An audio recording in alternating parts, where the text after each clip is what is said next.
5월 달은 가정의 달이라고 하는데,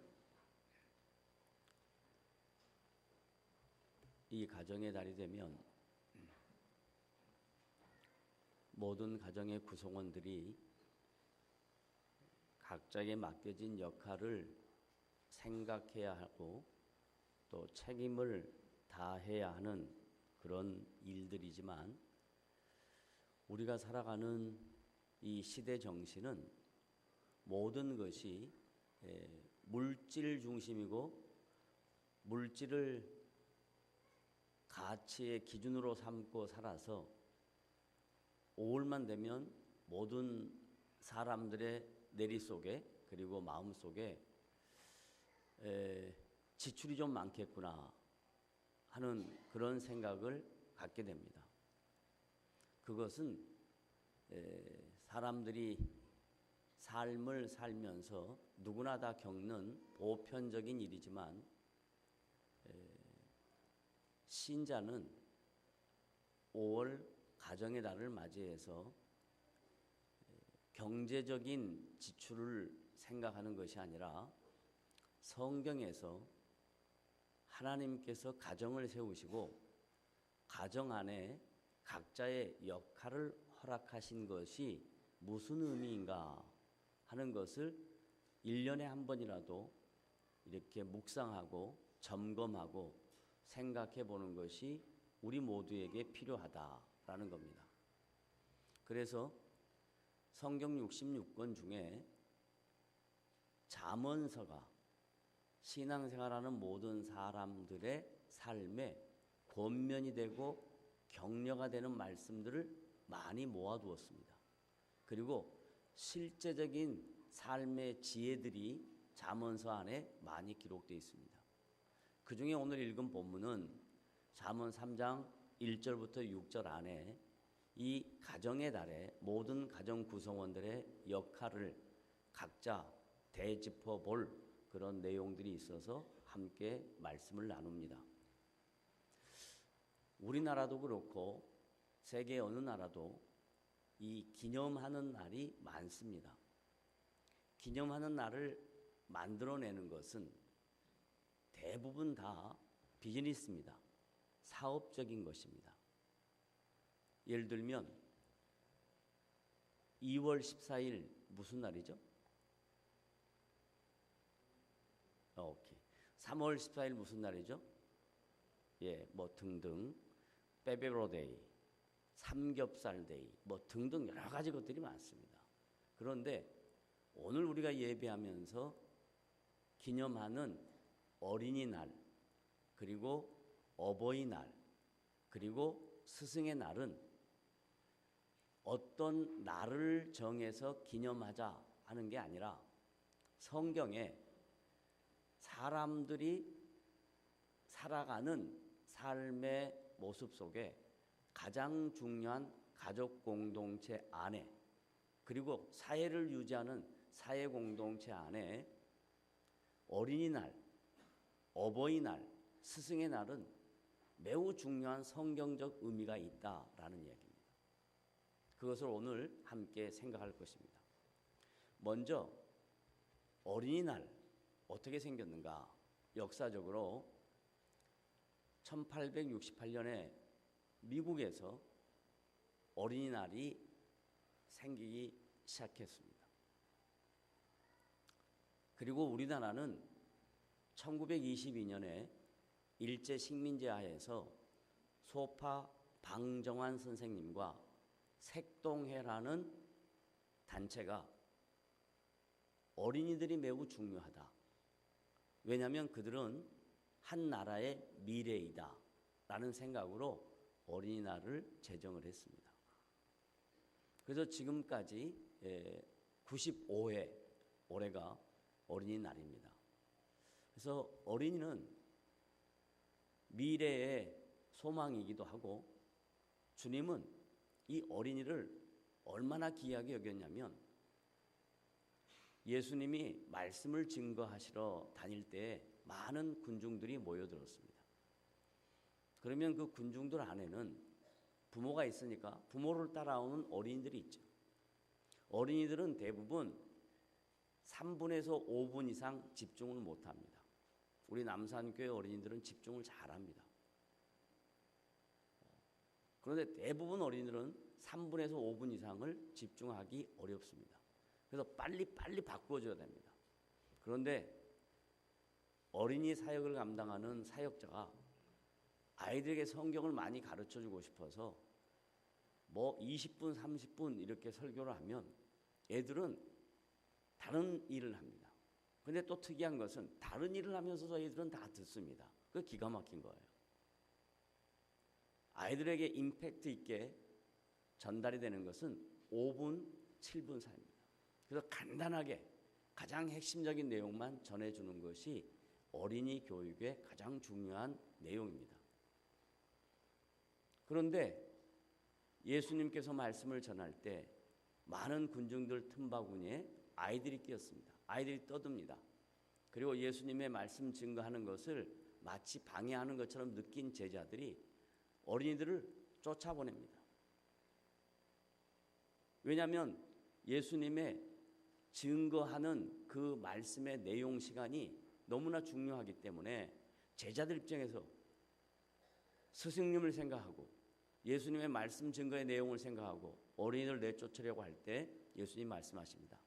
어린이들이 내게 오는 것을 용납하지 못하게 하는 것을 금해라.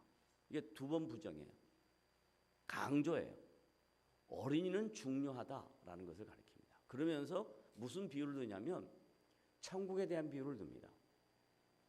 어린아이와 같지 아니하면 천국에 들어가지 못한다라고 말씀합니다. 그러면 어린아이가 순수하다는 얘기냐? 그 얘기는 아닙니다. 인간은 본성적으로 죄성을 갖고 태어났기 때문에 어릴 때부터 욕심이 있습니다. 그래서 100% 순수한 자연인은 아닙니다. 그런데도 불구하고 예수님이 왜 어린아이와 같지 아니하면 하나님 나라에 들어가지 못한다라고 했는가? 어린 아이들이 갖는 특성적 기질을 설명한 겁니다. 어린이는 많은 특성이 있는데 그 중에 하나, 부모의 지도를 따릅니다. 그래서 부모의 책임이 큽니다. 어린아이들은 가르치면 그 가르침을 그대로 받아들입니다. 그래서 어떻게 가르치고 어떻게 배움을 했느냐 매우 중요한 겁니다. 이건 우리가 일반적인 신앙생활에도 적용할 수 있는데 예수를 믿고 나면 거듭났다라고 얘기합니다. 중생했다, 새 생명을 얻었다, 하나님의 자녀가 되었다라고 다양한 표현을 씁니다. 근데 그 말 중에 가장 중요한 핵심은 뭐냐면 예수를 믿으면 한 영혼이 이제 영적으로 어린아이입니다. 유아입니다. 유아. 갓난아기부터 시작을 합니다. 그래서 처음 신앙생활할 때 어떻게 신앙에 입문을 했는가, 그의 신앙의 여정 중에 굉장히 중요한 내용을 차지하고 있습니다. 예수를 처음 믿을 때 이적들을 경험하는 지체는 신앙생활하는 내내 그 이적이 자기의 신앙의 핵심이 됩니다. 그런데 예수를 처음 만날 때 하나님의 말씀으로부터 출발해서 그 말씀의 진리를 깨닫고 하나님 앞에 나와서 신앙생활하는 자는 신앙생활하는 연륜이 깊어가면 깊어갈수록 그의 인격이 변합니다. 이적을 보고 온 사람들은 내면의 변화가 굉장히 어렵습니다. 왜 그러냐? 신앙의 기준을 항상 초월적인 것만 나타나야 신앙이라고 이해를 한단 말이에요. 그런데 여러분의 인생에 초월적인 것은 초창기밖에 없습니다. 대부분 신앙생활은 평범합니다. 일반적인 삶을 살아갑니다. 예를 들면 예수 믿었다고 해서 삼시세끼 안 먹고 살 수 있다, 이런 거 없어요. 이건 초월이에요. 언제 가능하냐? 예수 처음 믿고 너무 감동이 돼서 금식을 해도 배가 안 고픈 거. 근데 그게 항상 그러면 얼마나 좋겠어요. 그건 잠깐 그런다고, 잠깐. 그리고 나머지는 삼시세끼를 다 먹어요. 그럼 이 말이 무슨 말이냐? 신앙생활은 보편적인 삶의 연속이라는 거예요. 보편적인 삶의 연속이 뭘로 가장 중요하게 드러나냐? 인격으로 드러납니다. 인격. 그러면 이 인격은 어디서 출발하냐? 말씀으로부터 출발합니다. 말씀이 인격이에요. 태초에 하나님이 계시는데 그 하나님이 말씀이라 그랬어요.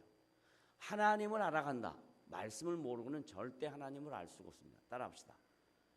말씀을 알아야 하나님을 알 수 있다. 근데 여러분 대부분 어떻게 생각하냐면 하나님 당신의 능력을 보여주십시오. 그 능력 중에 하나 시험 공부 하나도 안 했는데 시험 보고 합격할 수 있도록 도와주십시오. 이런 게 하나님의 능력이에요. 이건 말도 안 되는 얘기예요. 말씀은 그 말씀으로 어느 의미로 얘기하냐면 내 아들아 라고 표현할 때 모든 믿는 성도들에게 뭘 강조하냐면 내 법, 내 명령, 다른 말로 말하면 그걸 잘 지켜라, 잘 생각해라 라고 얘기해요. 그러면 그 말씀을 잘 지키고 생각한다라고 할 때 첫 번째 어린아이, 어린이들은 어떻게 양육받아야 되고 어떻게 자라나야 하는가 하는 겁니다. 신약성의 에베소서 6장에 가면 자녀들아 주 안에서 내 부모를 공경하라 그랬습니다.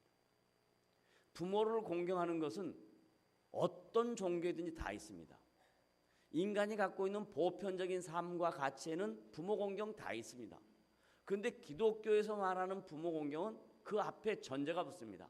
자녀들아 주 안에서 부모를 공경하라 그랬어요. 다른 말로 말하면 부모 공경보다 더 우선되는 것이 하나님이다라는 얘기예요. 이걸 놓치면 안 됩니다. 부모 공경을 하기 위해서 하나님보다 부모를 더 우선하게 생각한다. 그건 아니에요.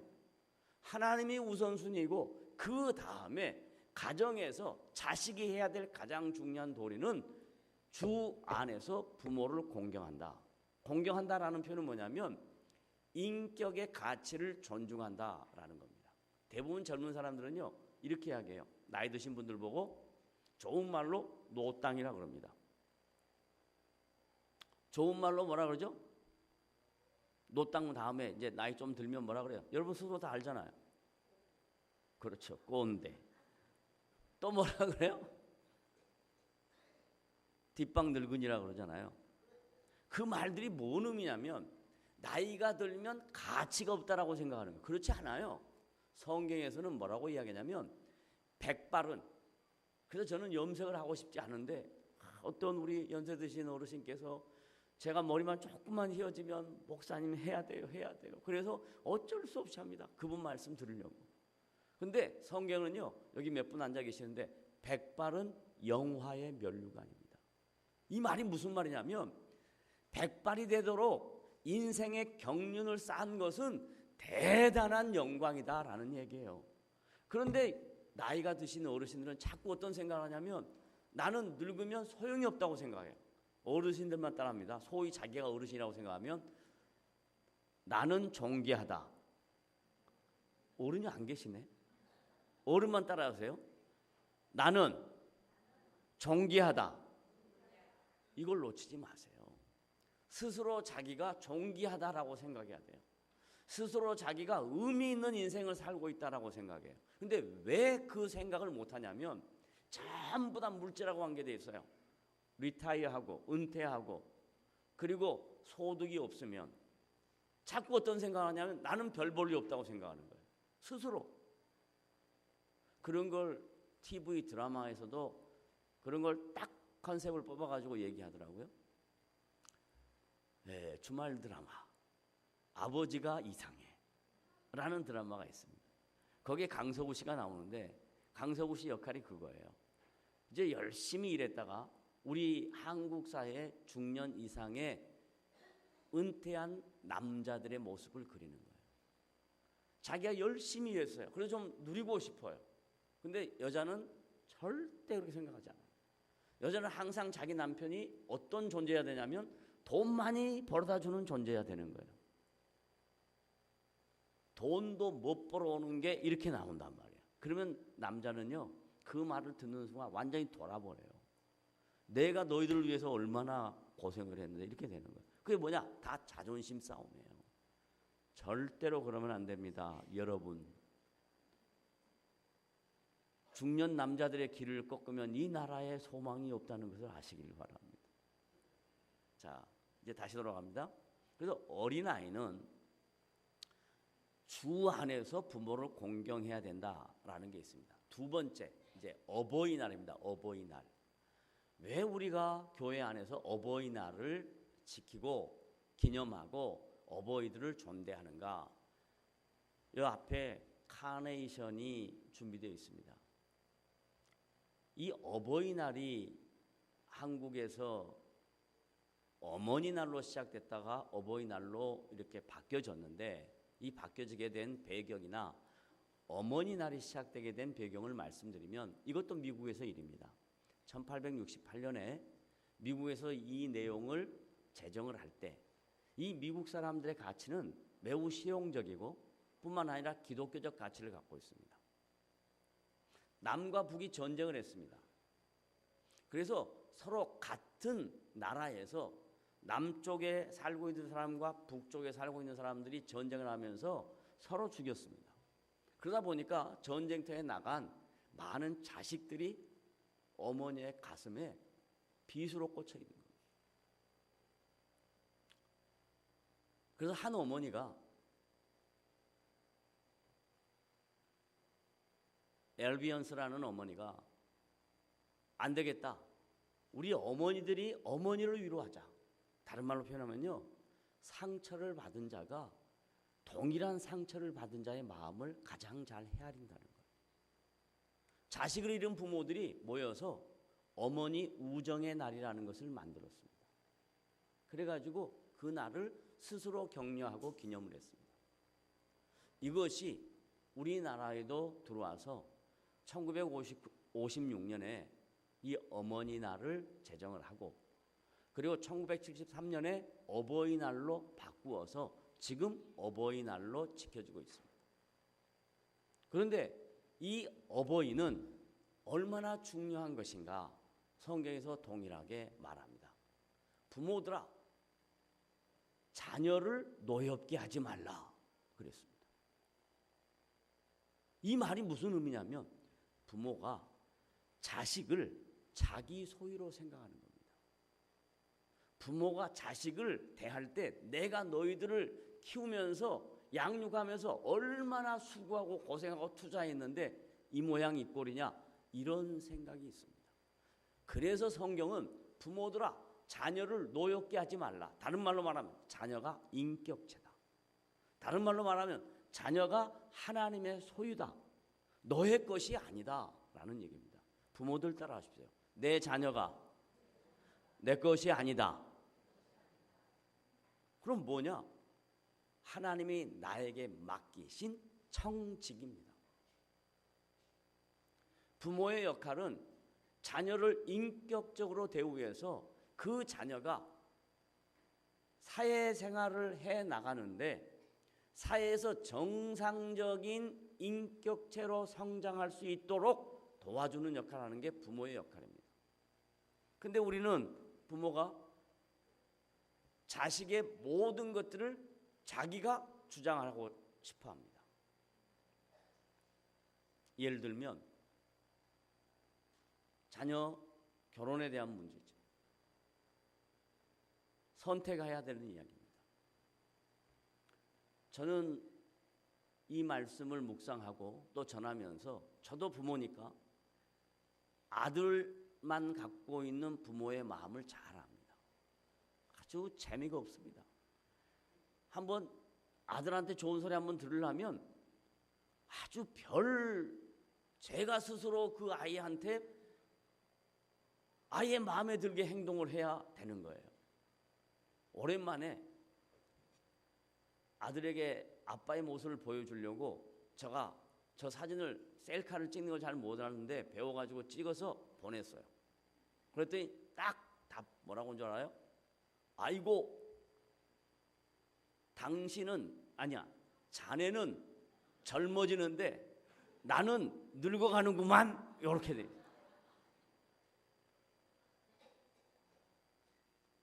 이 부자지간에 아주 친밀한 관계라는 것을 설명하기도 하지만 자식한테 한번 좋은 말 한번 들으려고 이렇게 수를 써야 되는 이 아빠의 비애를 아십니까? 저는 애시도 않죠. 자식은 내 것이 아니라는 걸 정확하게 인식하려고 빨리 쫓아보냈습니다. 그런데도 불구하고 이 정이 무엇인지 그게 잘 안 되긴 합니다. 그러나 성경적인 가치와 기준으로 자꾸 노력합니다. 자녀가 내 게 아니다. 하나님의 것이다. 하나님이 잠시 맡긴 거다.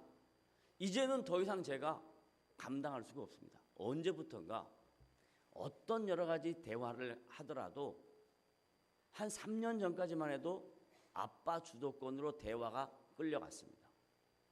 근데 언제부턴가 대화를 하면 모든 대화의 내용에 제가 안 되겠다라는 생각을 합니다.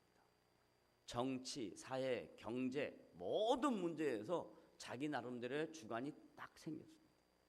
그럼 어떻게 해야 되냐? 물러나야 됩니다. 그래, 네 맛대로 살아봐라. 너가 살다 보면 알 것이다. 이제 더 중요한 게 뭐냐? 결혼에 대한 문제잖아요. 결혼.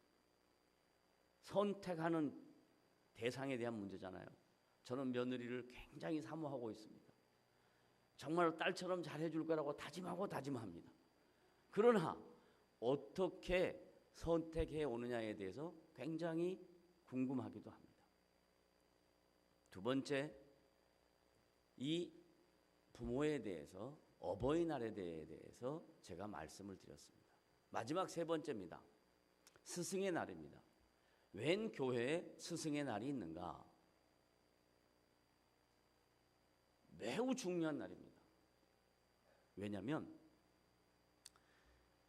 어떤 분이 제가 목회 시작하고 한 5년 정도 됐을 때 40대 중반대의 일입니다. 저한테 어느 날 저보다 연배가 높으신 분인데 와서 아버지 그러는 거예요. 아니 뭔 소리 하십니까? 그랬더니 저에게 뭐라고 했냐면 목사님이 저보다 나이가 적지만 목사님은 하나님이 세우신 저의 영적 아버지입니다. 그러는 거예요. 그래서 막 아니라고 계속 설명했어요. 아니에요. 목사는 말씀을 가르치고 성도들을 치료하고 교회를 바르게 이끌어가는 거 이거 감당하는 거지 저는 당신의 영적 아버지가 아닙니다. 그래서 40대 중반 목회 초창기의 일입니다. 그런데 10년이 지나고 15년이 지나고 시간이 지나면서 그 말을 제가 무슨 뜻인지 이해합니다. 왜 이해하냐? 50이 넘어가니까 나이도 그렇게 됐지만 10년 목회를 하니까 성도들이 제 마음속에 있어요. 성도들의 모든 삶이 저의 마음속에 있어요. 성도들이 말씀으로 바르게 양육되어지는 것 같으면요 얼마나 좋은지 몰라요. 그런데 성도들이 말씀을 가르쳐도 자기 뜻대로 하고 성경하고 전혀 관계없는 행위를 하고 그리고 자기 생각대로 살아가고 이러면요 가슴이 무너져 내려요. 마치 내 자식이 뭔 사업을 해가지고 잘못된 것 같은 그 마음으로 가슴이 무너져 내려요. 그때 제가 알았어요. 아하, 내가 영적 아버지구나 라는 생각을 했어요. 그리고 나이가 점점 더 들어가니까 지금은 충분히 느낍니다. 영적 아버지라고 해도 이제는 남한테 오해받지 않을 수가 있습니다. 이 정도 연배가 됐으면 성도들을 바라보면서 영적 아버지로서의 책임감이 크다라는 것을 압니다. 그래서 사도 바울이요 갈라디아 교회 성도들에게 왜 갈라디아 교회 성도들에게 그 말씀을 썼을까? 제가 고민해 봤어요. 그랬더니 그 지역 이름이 나빠. 갈라디아. 갈라진대. 이 뭔 말인지 또 못 알아듣네. 다시 농담 한마디. 성경 중에서 66권 성경 중에서 그 성경을 읽으면 그 가정이 다복해. 아이를 많이 낳아. 그렇지. 애 배소서야. 그럼 이 갈라디아서는 갈라지는 거라 이 말이야. 갈라디아 지역교회 성도들이 많이 갈라졌던 거예요. 이건 농담입니다. 바울이 갈라디아 교회 성도들에게 이 이야기를 했어요. 갈라디아서 6장 다 같이 봅니다.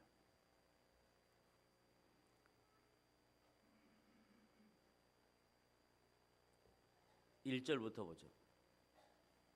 아니요, 시간이 없습니다. 6장 6절만 보겠습니다. 다 같이 다음 기회가 있으면 앞에 보고 6장 6절 다 같이 함께 갈라디아 6장 6절 읽습니다. 시작.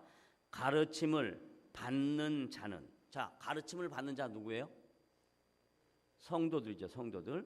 가르침을 받는 자는, 그 다음에 시작. 말씀을 가르치는 자와 모든 좋은 것을 함께하라. 야, 기가 막혀요. 목사가 이럴 때 기분 제일 좋아. 말씀을 가르치는 자와 모든 좋은 것을 함께하라. 여러분, 이 말씀을요, 여러분이 실천할 때 어떤 은혜가 있냐면요, 이런 은혜가 있어요. 분명하게 말씀드립니다. 어른 목사님들이 제가 어릴 때 이런 얘기하는 거 들으면서 정말 그럴까? 그랬어요. 이겁니다.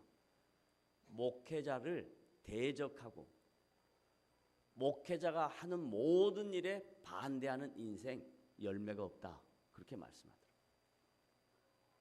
그 다음 목회자에게 선대하고, 예를 들면 옛날 우리 농경사회에 부모들이 뭐 추수하면 제일 먼저 목사님 갖다 드리고 좋은 것 있으면 목사님 챙기고, 이런 사람들 열매가 크다라고 하시더라고요. 근데 저는 그 얘기를 젊을 때 들을 때는 매우 듣기 싫었습니다. 자기가 목회자니까 이 목회자를 통해서 뭔가 유익을 얻으려고 저런 게 아닌가 그랬는데 아니에요. 제가 신앙생활하면서 목회하면서 성도들과 함께 교제하면서 살아보니까 그 말이 그대로 맞아요. 왜냐하면 오늘 갈라디아서 6장 6절에 사도 바울이 이 말을 쓸 때는 굉장히 중요한 의미가 있었기 때문에 이 말을 쓴 거예요. 다 같이 다시 한번 읽어봐요. 시작. 가르침을 받는 자는, 누가 그러니까 성도는, 이 말이에요. 성도는. 그 다음에 시작. 말씀을 가르치는 자와 모든 좋은 것을 함께하라. 잊지 마십시오. 언젠가 저희 교회에 한참 오래전의 얘기입니다. 대화동 있을 때 얘기예요. 영락여자신학교 교장 선생님이 은퇴하고 저희 교회에 출석을 하셨어요. 그분이 우리나라의 한국 목회자의 모든 스승이라고 해도 과언이 아닌 한경직 목사님의 비서 출신이에요. 그러다가 영락신학교 교장으로 섬기다가 은퇴하시고 저희 교회에 와서 계시다가 혼자 계시니까 그냥 실버텔에 가셨습니다. 그분이 저한테 이런 이야기를 했어요. 5월 달의 일입니다. 요 말씀을 전제로 저를 이렇게 초대해서 식사교제하고 난 다음에, 목사님 5월 달에 한때예요. 물 들어올 때 뭐 말인지 알아요? 물 들어올 때 잘 챙기세요. 그래서 제가 그 얘기 들으면서 이게 무슨 말인가 했어요. 그런데 지금 이 말씀을 전하면서 제가 늘 묵상하고 생각해 보니까, 아, 이건 성도들과 함께 좋은 것을 나누어야 되는구나. 성도들이 말씀을 가르치는 자를 존대해야 될 이유가 있구나 하는 거예요.